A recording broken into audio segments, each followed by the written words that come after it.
alongside an away kit, a third kit, a keeper kit, reverse keeper kit and any other kit you can think of, for the modest price of £50 a pop. With the Premier League set to kick off in the next fortnight, us fashionistas here at HITC thought we'd take a look at all 20 home kits for the following campaign and give them a rating, and don't forget to give us your ratings in the comments below. We're doing this alphabetically, so we kick off with Arsenal. The Gunners home kit is actually pretty swanky this season and an improvement on last year's effort, but still following the traditional red body and white arms that Arsenal have sported throughout their history. With a nifty little button-up collar, it looks more like a really safe polo you'd wear on a casual night out on the town, but then the bouncer won't let you in the club because you haven't got the right shoes on. Anyway, Arsenal's kit for this year gets a decent 7.5 out of 10. Next up, we're heading to Bournemouth. As they begin their third consecutive season in the top flight of English football, this is definitely the Cherries' best kit since promotion. Mainly because they're no longer made by the chavvy JD Sports, who didn't really look at home on a Premier League football kit.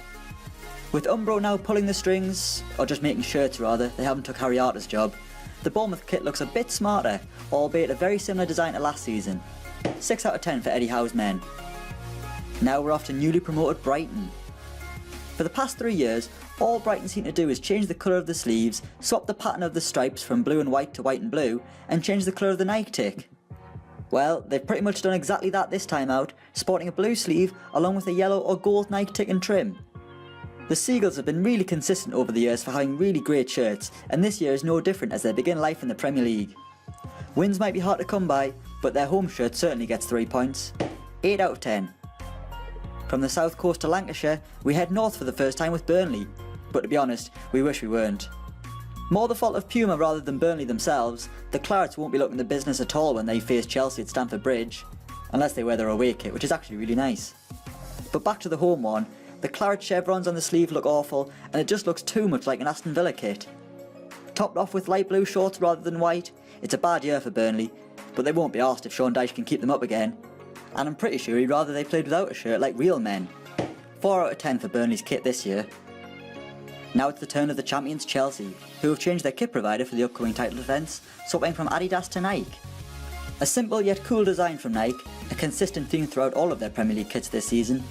Antonio Conte's men will look pretty suave with their gold champions badges embroidered on their arms, but Blue supporters will be hoping that their new jersey can handle some tears, just in case their title defence goes the same way as the last one did. It's a 7 out of 10 for Chelsea's home kit this year. Next we're staying in London for Crystal Palace, and this is their best shirt since their return to the Premier League. Last year's was awful, but a return to the thinner, more traditional blue and red stripes, plus a couple of splashes of yellow makes this kit a real winner. Well, that's in relative terms. Palace are never going to have the nicest kit in the land, those colours won't allow it. 6 out of 10 for Palace, but as long as Wilfried Zaha is still in a Palace shirt, I don't think the fans will care what it looks like. Back up north we go as we stop off at the blue part of Merseyside with Everton.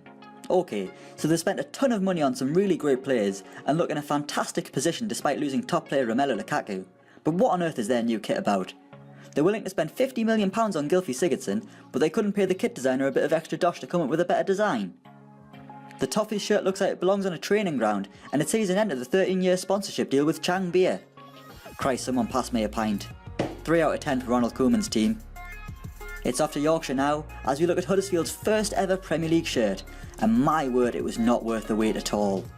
To think how long Huddersfield fans have dreamt about playing in the Premier League, and when they finally get there, they have to wear the ugliest shirt.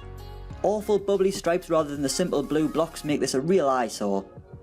Many are tipping Huddersfield to finish bottom of the pile, and that's certainly where they are when it comes to their kit. 1 out of 10 for the Terriers. Sorry lads, we're not trying to be mean on purpose. Up next we've got Leicester City, who still seem to be clinging on to the fact that they were champions 2 seasons ago, with even more flashes of gold on their shirt than normal.